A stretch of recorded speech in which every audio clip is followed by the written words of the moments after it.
head or tail, doesn't matter. Other side of the coin, others அப்படின்னு வச்சுட்டு இந்த side of the coin நாம அப்படின்னு சொல்லி வச்சுட்டோம்னா நம்மளோட நியாயம் நம்மளோடது, மற்றவங்களோட நியாயம் அவங்களோடது. மற்றவங்க பண்ணுறது அநியாயமாக தோணினாலும் சரி, அவங்க ரொம்ப தப்பு அப்படின்னு சொல்லி தோணினாலும் சரி, அது நம்ம மனசுக்குள்ளே இருந்துச்சுன்னா ரொம்ப கஷ்டப்பட்டுட்டு இருப்போம், நம்மளே காயப்படுத்திப்போம். அது நமக்கு தேவையில்லாத ஒரு விஷயம்.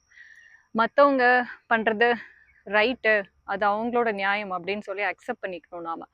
அப்படி அக்செப்ட் பண்ணிக்கிறப்ப தான் நம்ம மனசுக்கும் ஒரு மாதிரி அமைதி கிடைக்கும். நாம அடுத்து பண்ண வேண்டிய வேலைகளை நாம ஃபோக்கஸ் பண்ணி போயிட்டே இருப்போம். இல்லைனா நமக்குள்ள ஒரு கேள்வி இருந்துட்டே இருக்கும், ஏன் அவங்க அப்படி பண்ணாங்க பண்ணாங்க பண்ணாங்க அப்படின்னு சொல்லிட்டு. அது அவங்க சைட்ல நியாயம் இருக்கோ இல்லையோ, அது நமக்கு தேவையில்லாத விஷயம். நமக்கு நிறைய விஷயங்கள் நடக்க வேண்டியிருக்கு, நமக்கும் நிறைய வேலை இருக்கு. அதனால அவங்க பண்ணது அவங்களோட இது.